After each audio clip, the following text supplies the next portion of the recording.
আমার স্ত্রীকে ধর্ষণের চেষ্টা করায় বন্ধু রিপনকে একেবারে দুনিয়া থেকে সরিয়ে দিয়েছি স্যার। মাসুদ যখন ম্যাজিস্ট্রেটের কাছে এভাবে বলছিল তখন মাসুদের স্ত্রী রহিমা আক্তার প্রিয়া ম্যাজিস্ট্রেটকে বলে ওঠেন, স্যার আমি রিপনের পা চেপে ধরছি আর মাসুদ বটি দা দিয়ে রিপনকে জবাই করছে। স্বামী স্ত্রীর অনর্গল স্বীকারোক্তি দেখে অবাক দৃষ্টিতে তাকাচ্ছিলেন দুই ম্যাজিস্ট্রেট। এমন সময় মাসুদ ম্যাজিস্ট্রেটকে বলে ওঠে, আমরা প্রেম করে বিয়ে করছি স্যার, আমার স্ত্রীকে ধর্ষণের চেষ্টা করবে আর আমি তাকে দুনিয়ায় বাঁচতে দিব, তা হতেই পারে না।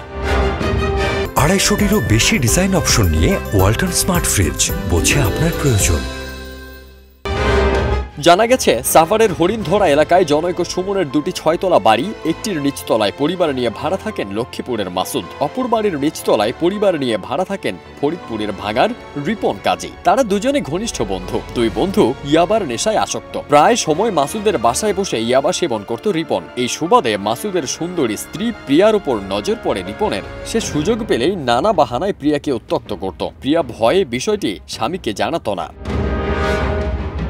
এদিকে গত 14 সেপ্টেম্বর বিকেল 4টার দিকে রিপন বাসা থেকে বের হয়। রাত 11:15টার দিকে তার স্ত্রী ফোন করলে রিপন জানায় জরুরি কাজ আছে, বাসায় ফিরতে দেরি হবে। রাত 2টার দিকে রিপনের স্ত্রী লাইজু বেগম কল করতে গেলে স্বামীর ফোন বন্ধ পান। এরপর তিনি ফোনে বিভিন্ন জনের কাছে খোঁজ খবর নিতে থাকেন, কিন্তু রিপনের কোনো হদিস মিলছিল না। লাইজু বেগম পরদিন 15 সেপ্টেম্বর রাত 11:15টার দিকে মাসুদের বাসার সামনে দিয়ে নিজের বাসায় ফিরছিলেন। বাসার সামনে মাসুদ ও প্রিয়াকে দেখতে পান। তাদেরকে রিপনের ব্যাপারে জিজ্ঞাসা করলে তারা সন্দেহজনক আচরণ করে এবং কৌশলে পালিয়ে যায়। এরপর লাইজু বেগম দেখতে পান মাসুদের বাসা তালা বন্ধ। তিনি বাড়িওয়ালা সুমনকে সঙ্গে নিয়ে তালা ভেঙে দেখতে পান খাটের পাশে পড়ে আছে রিপন কাজীর জবাই করা ক্ষত বিক্ষত নিথর দেহ। খবর পেয়ে সাভার থানা পুলিশ রিপনের মৃতদেহ উদ্ধার করে ময়না তদন্তের জন্য শহীদ সোহরাওয়ার্দী মর্গে পাঠায়। এ ব্যাপারে রিপন কাজীর বাবা মোহাম্মদ হাবিবুর রহমান ওরফে হাবিব বাদী হয়ে সাভার থানায় একটি হত্যা মামলা দায়ের করেন। এ প্রেক্ষিতে ঢাকা জেলার পুলিশ সুপার আহমদ মঈনের তত্ত্বাবধানে ও সাভার মডেল থানার অফিসার ইনচার্জ মোহাম্মদ জুয়েল মিয়ার নেতৃত্বে পুলিশের একটি টিম গত 16 সেপ্টেম্বর রাত 10:30টায় হেমায়েতপুর এলাকায় অভিযান চালিয়ে মাসুদ ও তার স্ত্রী প্রিয়াকে গ্রেফতার করে।